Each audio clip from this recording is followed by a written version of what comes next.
Hello दोस्तों, कैसे हैं आप सब। आई होप आप सब अच्छे होंगे और अपनी तैयारी अच्छे से कर रहे होंगे।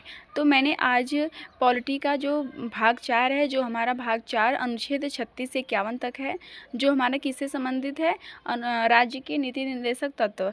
इससे पहले मैंने 2-3 वीडियो में भाग 1, भाग 2 और भाग 3 मैंने पढ़ाया है। जो कि हमारा भाग 1 भारत राज्यों का संघ, जो हमारा भाग 1 अनुच्छेद 1 से 4 तक है। तो हमें भाग 1 में कौन कौन से अनुच्छेद आते हैं और भाग 1 किससे संबंधित है, ऐसे ही हमें सारे भागों को याद होना चाहिए, क्योंकि हमारा एग्ज़ाम में डायरेक्टली क्वेश्चन पूछता है। तो जो भाग 1 है हमारा अनुच्छेद 1 से 4, अभी आपका मैं पिछला रिवाइज करवा देती हूँ थोड़ा सा कि कौन कौन से भाग में कितने अनुच्छेद हैं। तो जो भाग 1 है हमारा अनुच्छेद 1 से 4 तक है, और जो भाग 2 हमारा है 5 से 11 तक है, जो कि नागरिकता से संबंधित है। जो हमारा भाग 3 है वह 12 से 35 तक है, जो कि हमारा मौलिक अधिकार से संबंधित है। तो अब कौन कौन से भाग में कितने अनुच्छेद आते हैं, ये सब आपको याद होना चाहिए। और हमारा भाग 4 है, भाग 4 हमारा किससे संबंधित है, राज्यों की नीति निर्देशक तत्व से।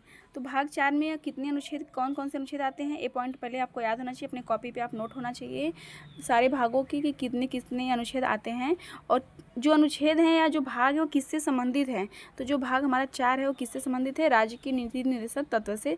तो ये आपके नोट्स में, आप यदि आपको नहीं पता है तो ये नोट होना चाहिए, क्योंकि एग्ज़ाम में राज्य की नीति निर्देशक तत्व और भाग से क्वेश्चन, अनुच्छेद से क्वेश्चन, हमारा 2-4 क्वेश्चन तो अनुच्छेद और भाग से ही हमारा हो जाता है। तो इसलिए हमें ये सब याद होना चाहिए। अब हमारा जो हमारे मूल संविधान के जो स्रोत है कैसे लिए जाते हैं, तो जो हमारा राज्यों की नीति निर्देशक तत्व है वह कहाँ से लिया गया है, आयरलैंड के संविधान से लिया गया है। ये तो कितनी बार एग्जाम में क्वेश्चन पूछ दिया है, तो ये भी पॉइंट आपको याद होना चाहिए कि जो राज्य की नीति निर्देशक तत्व है वो किस देश से लिया गया है, तो आयरलैंड के संविधान से लिया गया है। अब हम बात करेंगे, तो जो हमारे राज्य की नीति निर्देशक तत्व उनकी आवश्यकता क्यों पड़ी। तो वह हमारे लिए किस लिए हैं, हमारे सामाजिक और आर्थिक प्रजातंत्र को स्थापित करने के लिए राज्य की नीति निर्देशक तत्वों का निर्माण किया गया। यह न्यायालय द्वारा परिवर्तनीय नहीं है। यहाँ पे मोस्ट इंपॉर्टेंट पॉइंट आप जरूर कॉपी पर नोट कर लीजिएगा कि पूछता है कि निम्नलिखित में से कौन सा न्यायालय द्वारा परिवर्तनीय नहीं है। तो यदि आपको पता रहेगा कि हाँ, राज्य की नीति निर्देशक जो तत्व हैं वह न्यायालय द्वारा परिवर्तन नहीं किए जा सकते, तभी आप उस क्वेश्चन को कर पाएंगे। तो जो न्यायालय द्वारा परिवर्तनीय नहीं है कौन सा है, राज्य के नीति निर्देशक तत्व। तो ये पॉइंट भी आपको याद होना चाहिए। मतलब कि इन्हें लागू करवाने के लिए आप न्यायालय नहीं जा सकते। ऐसा नहीं कि आप राज्य के जो भी नियम कानून हैं अगर यदि लागू नहीं हो रहे हैं तो आप न्यायालय जा सकते हैं, नहीं जा सकते हैं। तो यही पॉइंट है, आपको बिल्कुल भी याद होने चाहिए। अब हम देखते हैं, कभी कभी ये भी पूछा जाता है कि राज्य की नीति निर्देशक तत्व क्या है, तो सकारात्मक है। क्योंकि सकारात्मक इसलिए हैं क्योंकि यह सामाजिक और आर्थिक प्रजातंत्र को स्थापित करते हैं। और हमारा नेक्स्ट है कि क्वेश्चन पूछता है हमारा कि निम्नलिखित में से कौन सा हमारा राज्य की कल्याणकारी राज्य की अवधारणा पर आधारित है या कल्याणकारी राज्य की स्थापना करता है। तो कौन, राज्य की नीति निर्देशक तत्व। तो हमें याद होना चाहिए कि राज्य के जो नीति निर्देशक तत्व हैं वह कल्याणकारी राज्य की स्थापना करते हैं। तो ये पॉइंट भी बहुत बार एग्जाम में पूछा हुआ है, तो आपको याद होना चाहिए। अब हम देख लेते हैं कि नीति निर्देशक जो सिद्धांत है संविधान का दर्शन एवं उसकी आत्मा है।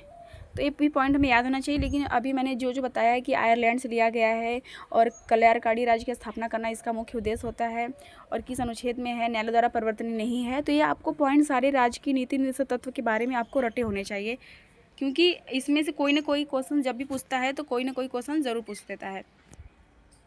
अब हमारा इसमें मैं आपको सभी अनुच्छेद के बारे में बता दूंगी, लेकिन जो एग्ज़ाम में डेफिनेटली एग्ज़ाम में आपको डायरेक्ट मिलेगा वो क्वेश्चन आप ज़रूर याद कर लीजिएगा, नोट कर लीजिएगा। और आपको तब अब हमारा है अनुच्छेद 36 में हमारा क्या है। तो अनुच्छेद 36 में कहा गया है कि जो हमारे अनुच्छेद 12 हैं, 12 मतलब कि जो हमारे मौलिक अधिकार में जो अनुच्छेद 12 हैं उसमें जो भी दिया, राज्य की परिभाषा दिया गया है ना, जो हमारा अनुच्छेद 12 है वह इसमें क्या हुआ है, राज्य की परिभाषा दिया है। तो वह परिभाषा जो है भाग 4 के अर्थात नीति तत्वों के लिए भी लागू होगी। मतलब जैसे उसमें राज्य की परिभाषा दिया है वैसे ही अनुच्छेद 36 में जो भी भाग 4 में है उसके लिए भी राज्य की परिभाषा वही लागू होती है। अब यदि आपसे पूछेगा कि जो हमारे नीति निर्देशक जो तत्व हैं वह तो हमारा जैसे कि मैंने अभी आगे बताया कि कौन सा अनुच्छेद है जो परिवर्तनीय नहीं है, न्यायालय में परिवर्तनीय नहीं है, तो आपका आंसर क्या था? राज्य की नीति निर्देशक तत्व। लेकिन अर्थात वो उसको कठिन करना हो एग्जाम में तो वो पूछ सकता है कि किस अनुच्छेद में ऐसा कहा गया है, तो अनुच्छेद 37। तो ये भी क्वेश्चन, ये अनुच्छेद हमारे लिए इंपॉर्टेंट बन जाता है। 36 आप याद नहीं करेंगे तो फिर भी चलेगा, क्योंकि 36 से क्वेश्चन उतना नहीं पूछता है, लेकिन आपको अनुच्छेद 37 याद होना चाहिए। अब हमारा आता है अनुच्छेद 38, जो कि आपको याद होना चाहिए, एग्जाम में डायरेक्ट पूछता है कि जो लोक कल्याण की अभिवृद्धि के लिए है वो किस अनुच्छेद के द्वारा कहा गया है, तो अनुच्छेद 38 ऐसे पूछ देगा। या लोक कल्याण किस अनुच्छेद में है, तो अनुच्छेद 38, या अनुच्छेद 38 का पूछ देगा कि इसमें क्या है। तो आपको दोनों तरीके से भी क्वेश्चन याद होना चाहिए। अब हमारा 38A मोस्ट इंपॉर्टेंट बन जाता है। अनुच्छेद 38 से इंपॉर्टेंट अनुच्छेद 38A है। तो हमारा क्वेश्चन पूछता है कि किस अनुच्छेद के तहत सामाजिक, आर्थिक, राजनीतिक न्याय की स्थापना हेतु राज्य द्वारा 42वें संविधान संशोधन द्वारा जोड़ा गया था, तो 38A। आपको ये क्वेश्चन बिल्कुल भी रटा होना चाहिए। राज्य की नीति निर्देशक तत्व से अनुच्छेद 37 और 38A आपको बिल्कुल भी याद होने चाहिए। अब हमारा 38B आ जाता है। इसमें मैं आपको जो भी बताऊंगी क्वेश्चंस आपको किसी न किसी एग्जाम में आपको देखने को जरूर मिलेगा। आप जिस भी एग्जाम की तैयारी कर रहे हैं, यदि राज्य के निर्दिष्ट तत्व से जो भी हमारा क्वेश्चन पूछता है उससे ये सब अनुच्छेद जरूर क्वेश्चन एग्जाम में पूछता है। और मैंने भी जितने भी previous year paper GK GS का भी देखा है उसमें ये सब अनुच्छेद का क्वेश्चन पूछा है, बहुत सारे एग्जाम में पूछा है, तो आपको ये पॉइंट याद होना चाहिए। अब हमारा इंपॉर्टेंट अनुच्छेद 38B। तो 38B में क्या है? राज्य आय, प्रतिष्ठा, अवसर तथा सुविधाओं की असमानताओं को समाप्त करने का प्रयास। मतलब जो भी हमारी आय है या प्रतिष्ठा या अवसर, जो सुविधाएं सबको समान रूप से मिले, इसके लिए प्रयास किया गया है। तो किसमें? अनुच्छेद 38B में। तो वह किसमें है? अनुच्छेद 44वें संविधान संशोधन 1978 द्वारा जोड़ा गया था। जो हमारा सामाजिक, आर्थिक, राजनीतिक है वह किसके द्वारा? 42वें संविधान संशोधन द्वारा। ऐसे भी क्वेश्चन पूछ सकता है कि किस संविधान संशोधन द्वारा हमारा सामाजिक, आर्थिक, राजनीतिक न्याय की स्थापना किया गया था या जोड़ा गया था, तो 42वें संविधान संशोधन द्वारा। ऐसे भी क्वेश्चन पूछता है एग्जाम में, तो आपको दोनों तरीके से क्वेश्चन को याद होना चाहिए। अब हमारा इंपॉर्टेंट है कौन सा अनुच्छेद? अनुच्छेद 39A। तो अनुच्छेद 39A में क्या है हमारा? जीविकोपार्जन का साधन प्रत्येक स्त्री और पुरुष को समान रूप से उपलब्ध हो। ये कितनी बार, बहुत ज़्यादा बार एग्जाम में पूछा हुआ है कि जीविकोपार्जन मतलब जीने के लिए जो भी हमारे साधन है वो स्त्री और पुरुष को समान रूप से उपलब्ध हों, तो वह किसके द्वारा? तो 39A, अनुच्छेद 39A। और किस संविधान संशोधन द्वारा? तो 42वें संविधान संशोधन द्वारा जोड़ा गया था। ये हमें बिल्कुल याद होना चाहिए। अब अनुच्छेद 39(2) भी देख लेते हैं। तो अनुच्छेद 39(2) में क्या है हमारा? भौतिक संसाधन, जो भी हमारे भौतिक रूप से हमें मिले हुए हैं, तो हमारे जैसे खनिज हो गया, पेट्रोलियम, धातु, कोयला आदि, इस पर किस प्रकार का नियंत्रण करेगा? कौन? राज्य। तो इसका लाभ संपूर्ण समाज को होगा। ऐसा नहीं है कि जिसने भी नियंत्रण किया सिर्फ उसी को लाभ होगा, पूरे राज्य, संपूर्ण समाज को लाभ होगा। तो ये भी हमें पॉइंट याद होना चाहिए। अब हम देखते हैं जो हमारा अनुच्छेद 39(3) है, कि देख लेते हैं, लेकिन ये इंपॉर्टेंट उतना नहीं है, लेकिन जितना जो मैंने अनुच्छेद 38A और 39A बताया है वो मोस्ट इंपॉर्टेंट है, तो पॉइंट आप रट लीजिएगा अपने कॉपी में याद करके। और अब हम देखते हैं हमारा अनुच्छेद 39(3) में क्या है, देख लेते हैं। तो देश की पूंजी, संपत्ति तथा उत्पादन के संसाधनों का विकेंद्रीकरण हो। मतलब कि जो भी हमारे देश की जो पूंजी है, संपत्ति, उत्पादन है, उसका विकेंद्रीकरण, मतलब कि उस पर राज्य और केंद्र सरकार दोनों का अधिकार हो। और 39 चौथे में क्या है? 39(4) में तो समान कार्य के लिए समान वेतन का प्रावधान। मतलब कि जो काम एक स्त्री कर रही है जैसे पुरुष कर रहा है, तो उसके लिए समान वेतन है। इसके लिए कौन सा अनुच्छेद है? 39(4). तो हमें ये याद होना चाहिए। अब हमारा 39(5) भी इम्पोर्टेंट बन जाता है कि राज्य बालकों के स्वस्थ विकास हेतु स्वतंत्र एवं गरिमाओं को स्थापित करना। तो ये पॉइंट हमें याद होना चाहिए। अब हमारा नेक्स्ट है अनुच्छेद 40। हमारा क्या है? अनुच्छेद 40 आपको रटा हुआ होना चाहिए। तो अनुच्छेद 40 जो हमारा है, ग्राम पंचायतों का गठन, मतलब कि जो हमारे गांव में पंचायत का गठन होता है, तो उसका गठन के बारे में हमारा अनुच्छेद 40 में कहा गया है। तो ये पॉइंट आपको याद होने चाहिए। कभी कभी हमारा ऐसे भी अगर क्वेश्चन को कठिन बनाना होता है तो ऐसे पूछ देता है कि ग्राम पंचायतों का गठन हमारा किसके तहत आता है, तो उसमें दे देगा कि मतलब राज्य की नीति निर्देशक तत्वों के तहत।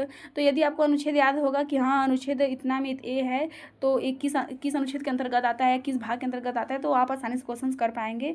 तो आपको अनुच्छेद 40 क्या है, ग्राम पंचायतों का गठन। ये मेरे भी बहुत सारे एग्जाम में मैंने जब पेड का दिया था तो ये क्वेश्चन सेम पूछा था, तो उस समय मुझे याद था, तो मैंने बिल्कुल भी सही किया था। और बहुत सारे भी एग्जाम में भी पूछ चुका है अनुच्छेद 40 से क्वेश्चंस। अब हमारा है अनुच्छेद 41, ये भी इम्पॉर्टेंट है। कुछ विशेष परिस्थितियों में रोजगार, शिक्षा व पानी पीने का अधिकार, पानी पीने का नहीं सॉरी शिक्षा व उसको पाने का जो हमारा अधिकार होता है, साथ में बेकारी, बीमारी व बुढ़ापे में सहायता। तो अनुच्छेद 41 भी हमें याद होना चाहिए। अब हमारा अनुच्छेद 42 क्या है, तो अनुच्छेद 42 हमारा, तो अनुच्छेद 42 में क्या है कि राज्य काम की न्यायसंगत, राज्य काम की न्यायसंगत और मनोचित दशाओं का प्रबंधन करना। तो आपको अनुच्छेद 40 और 41 बिल्कुल भी रटे होने चाहिए, एग्जाम में बहुत बार क्वेश्चन पूछ चुका है। अब हमारा सबसे मोस्ट इम्पोर्टेंट आ जाता है कि अनुच्छेद 42, ये भी इम्पोर्टेंट है कि जो भी हमारे मानवोचित दशाओं का प्रबंध करेगा, साथ ही स्त्रियों के लिए जो प्रसूति सहायता का प्रबंध करेगा, मतलब कि स्त्रियां जो कि हमारे, तो हमारा अनुच्छेद 42 हमको याद होना चाहिए। अब हमारा होता है अनुच्छेद 43, जो हमारे राज्य की नीति निर्देशक तत्व के अंतर्गत अनुच्छेद आते हैं। उसमें जो हमारे अनुच्छेद आते हैं उसमें से बहुत ज़्यादा क्वेश्चन पूछता है। तो मैंने जो भी आपको मोस्ट इम्पोर्टेंट बताया है आप अपने नोट पे ज़रूर नोट कर लीजिएगा। और डेली आपको जब तक वो याद ना हो जाए तब तक आप 2-4 बार उसको देखा कीजिए, आपको देखते देखते ज़रूर याद हो जाएगा। और आपको सबसे बढ़िया याद करने का तरीका है कि आपने 1-2 बार पढ़ लिया उसको, तो आप गूगल से क्विज मांग लेंगे कि राज्य की नीति निर्देशक तत्वों से संबंधित महत्वपूर्ण क्विज, तो वो क्वेश्चन आएगा, तो आप जैसे उसको टिक करेंगे तो आपको जो अपनी कॉपी पे लिखते समय और या पढ़ते समय आपको जो भी याद हुआ होगा, आप उस क्वेश्चन को उस समय आप कर लेंगे, तो आपको धीरे धीरे क्वेश्चन उस टाइप के याद हो जाएंगे।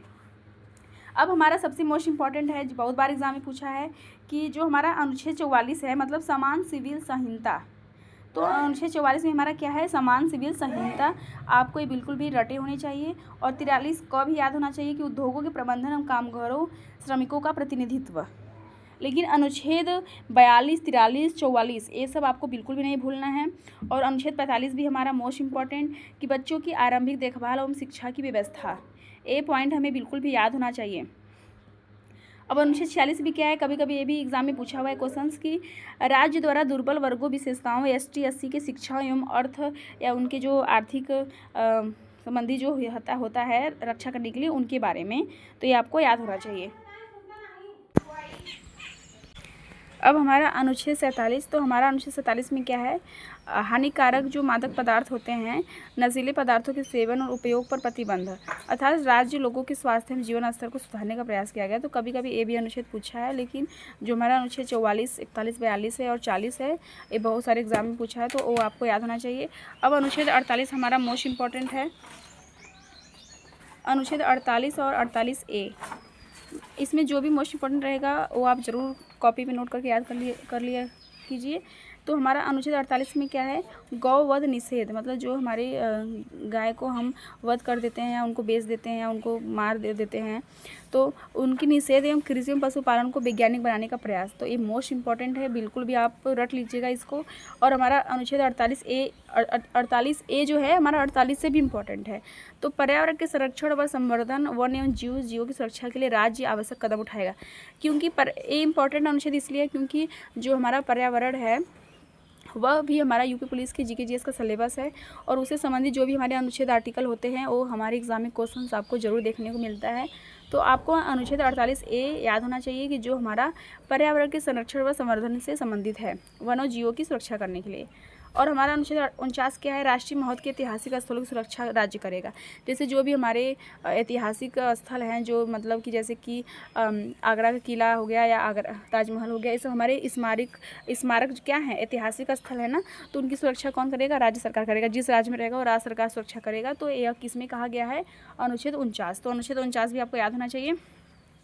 अब हमारा आ जाता है मोस्ट इम्पॉर्टेंट अनुच्छेद अनुच्छेद 50 तो न्यायपालिका को कार्यपालिका से पृथक करने का राज्य कदम उठाएगा। मतलब कि ये अनुच्छेद 50 बहुत बार एग्जाम में क्वेश्चन पूछ चुका है कि किस अनुच्छेद में न्यायपालिका को कार्यपालिका से पृथक किया गया है, तो हमारा अनुच्छेद 50 हो गया। अब अनुच्छेद 51 भी उतना ही इंपॉर्टेंट है जितना कि 48, 48A, 49, 50 है। ये सारे अनुच्छेद आपको ये बिल्कुल भी रटे होने चाहिए, क्योंकि एग्ज़ाम में इसमें से कोई भी 1 या 2 क्वेश्चंस आपको देखने को मिलेगा। तो 1 या 2 क्वेश्चंस को इंसान करने के लिए ही तो इतना मेहनत कर रहा है, जो कि हमारे 2 या 4 नंबर से बनते हैं। तो आपको ये पॉइंट बिल्कुल भी याद होने चाहिए। तो अनुच्छेद 51 जो है हमारा अंतर्राष्ट्रीय शांति व बंधुत्व के लिए प्रयास करने के लिए है, तो ये बिल्कुल भी आपको याद होने चाहिए। अब हमारा आ जाता है, अब अनुच्छेद 51 के बाद हमारा मोस्ट इम्पोर्टेंट आपको ये रटा होना चाहिए कि जो हमारा जो शिक्षा है, शिक्षा का जो अधिकार है, मतलब कि जो हमारे 6 से 14 वर्ष के बच्चों के लिए, तो पहले तो आपको ये डेटा याद होना चाहिए कि कितने वर्ष के बच्चों के लिए, 6 से 14 वर्ष के बच्चों के लिए। तो 6 से 14 वर्षों के बच्चों के लिए जो शिक्षा का जो अधिकार है वह अनिवार्य रूप से निःशुल्क किया गया है। तो किसके द्वारा, तो 86वें संविधान संशोधन द्वारा 2002। तो ये मोस्ट इंपॉर्टेंट अनुच्छेद है। कभी कभी उसका वर्ष भी पूछ देता है, और कभी कभी उससे संविधान संशोधन किसके द्वारा हुआ था वो भी पूछ देता है। और किसके द्वारा हुआ था, अनुच्छेद 45। अभी अनुच्छेद 45 के अंतर्गत हमने पढ़ा था कि जो हमारी प्राथमिक शिक्षा है वह बच्चों के लिए निःशुल्क की गई है। तो अनुच्छेद 45 भी पूछ देता है, 86वां संविधान संशोधन भी पूछ देता है। तो ये आपको याद होना चाहिए। और हमारा सबसे मोस्ट इम्पॉर्टेंट है इधर भी कि हमारा पूछता है कि जो हमारा प्राथमिक शिक्षा को है किस में है, तो अनुच्छेद 21 क में। तो अनुच्छेद 45 में क्या कहा गया है कि जो हमारी प्राथमिक शिक्षा है वो निःशुल्क दिया जाएगा। और जो हमारा अनुच्छेद 21 क है उसमें प्राथमिक शिक्षा को मतलब कि मूल अधिकार बनाया गया है, जिसे मतलब कि जो हमारी प्राथमिक शिक्षा है वह एक मूल अधिकार है। तो मूल अधिकार मतलब सबका लेने का अधिकार है। तो जब क्वेश्चन पूछेगा कि किसके तहत मतलब कि किसके तहत प्राथमिक शिक्षा को परिवर्तित किया गया है, तो अनुच्छेद 45 और परिवर्तित करके क्या बनाया गया है, मूल अधिकार बनाया गया है। तो अनुच्छेद 21 क की संविधान संशोधन द्वारा जोड़ा गया है, तो 86वां संविधान संशोधन द्वारा 2002। तो ये आपको पूरा याद होना चाहिए, क्योंकि एग्जाम में बहुत बार इससे क्वेश्चन देखने को मिलेगा। और कितने वर्ष के बच्चों के लिए, तो 6 से 14 वर्ष के बच्चों के लिए। तो ये पॉइंट आपको याद होने चाहिए।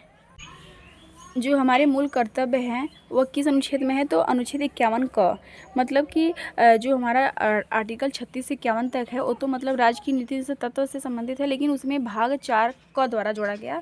तो भाग 4 का क जोड़ा गया, जो कि हमारा किससे संबंधित है, मौलिक मूल कर्तव्य से संबंधित है। ये पॉइंट आपको याद होना चाहिए। एग्जाम में क्वेश्चन ऐसे पूछता है कि जो हमारा मूल कर्तव्य है वह किस भाग में है, तो भाग 4 के क में है। और किस अनुच्छेद में है, तो 51 क। तो आपको पॉइंट याद होना चाहिए। 51 क में हमारा क्या है, मूल कर्तव्य है। तो इसको जोड़ा गया था, तो किसके तहत जोड़ा गया था, कब जोड़ा गया था, हम इसे देख लेते हैं। तो जो हमारा मूल कर्तव्य से तात्पर्य है कि जो हमारा भाग 4 क में है वह नागरिकों के लिए उपलब्ध कराए गए हैं। तो यह किस में है, भाग 4 के क में क्या है, मूल कर्तव्य। तो डायरेक्टली इसे भी एग्जाम में क्वेश्चन पूछता है कि जो हमारे मूल कर्तव्य किस अनुच्छेद में है, तो अनुच्छेद 51 क। और किस भाग में है, तो 4 के क में जोड़ा गया था। तो किसके जोड़ा गया था, स्वर्ण सिंह समिति। तो ये भी क्वेश्चन पूछा गया है। और 42वें संविधान संशोधन द्वारा 1976 के द्वारा जोड़ा गया था। कौन सा, भाग 4 क का मूल कर्तव्य। देखिए यहाँ पे दिया है, तो ये पॉइंट बिल्कुल भी आप कॉपी पे नोट कर लीजिएगा, जो कि हमें याद होना चाहिए। और फिर 46वें संविधान संशोधन द्वारा जब 86वां हुआ संविधान संशोधन द्वारा प्राथमिक शिक्षा को मूल कर्तव्य जोड़ने के लिए बाद मूल कर्तव्य की संख्या 11 हो गई। पहले 10 थी, लेकिन जो हमारा शिक्षा का अधिकार है वो भी हमारा क्या है, मूल अधिकार है। तो उस मूल अधिकार को 86वें संविधान द्वारा जब जोड़ा गया तो हमारे मूल कर्तव्य कितने हो गए, 11। तो ये भी हमारे एग्जाम में पूछता है कि हमारे मूल कर्तव्य कितने हैं, 11 हैं। तो ये रहे हमारे अनुच्छेद 36 से 51, जो कि हमारा भाग 4 है।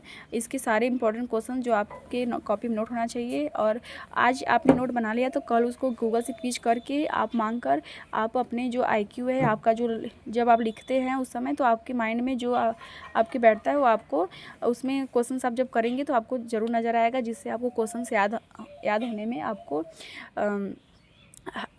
हेल्प मिलेगी। क्योंकि मैं भी ऐसा करती, जो भी टॉपिक पढ़ती थी उसे क्विज के रूप में अपनी आंखों से देखने की प्रयास करती थी कि जो मैंने कल पढ़ा है वो दिख रहा है कि नहीं। तो ऐसे आप भी कर सकते हैं। तो ऑल दी बेस्ट आज के लिए। अब कल हमारा रहेगा भाग 5, जो हमारा संघ से संबंधित है। तो ऑल दी बेस्ट।